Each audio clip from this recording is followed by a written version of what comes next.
नहीं, आज में जुमे का दिन है और नाश्ते में ये मैंने चिकन स्पेयर पार्ट का सलाद बना रहा हूँ। उसका सैलेड बन रहा है, चिकन स्पेयर पार्ट का सैलेड बन रहा है। इसमें गाजरें, टमाटर, साबित प्याज और चिकन स्पेयर पार्ट पड़े हैं। चिकन स्पेयर पार्ट में वो जो अंदर इसमें खाना होता है, इसको क्या बोलते हैं, यहाँ करछा बोलते हैं, पेठा वो है पड़ा हुआ। लोगों को अक्सर बेशतर चिकन स्पेयर पार्ट पसंद नहीं आते। इसमें मैंने जैतून का तेल डाला है।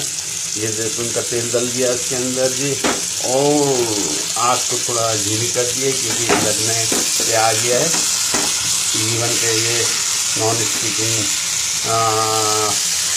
कढ़ाई है, उसके अलावा भी लगने को आ गया ये। बहरहाल इसको डाल दिए। उसके बाद मैंने ये इसमें फ्रूट भी डालूंगा।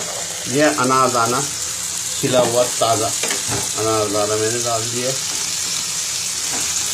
और जनाब इसमें अब खीरा पड़ेगा। मैंने ये खीरा जो है एकदम लास्ट में डालें ताकि इसको हीट नहीं लगे। बस इतना कि ये उसके खाने के साथ मिल जाए। ये खीरा डाल दिया है। थोड़ा सा नींबू टपका दिया है। ये मैंने थोड़ा सा नींबू टपका दिया है। और मेरे पास थोड़ी सी अदरक कटी हुई है, वो डाल दी मैंने। और ऊपर से मैंने गार्निश के लिए ये धनिया डाल दिया है ये। और इसमें जैतून डालूंगा।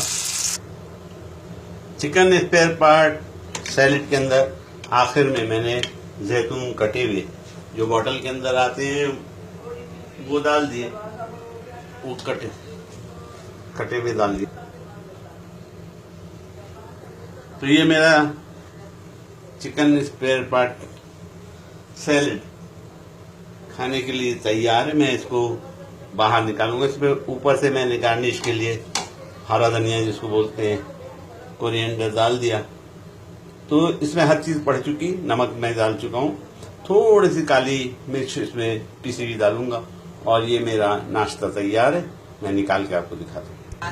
ये 1 मिनट। ये उसकी आखिरी शक्ल।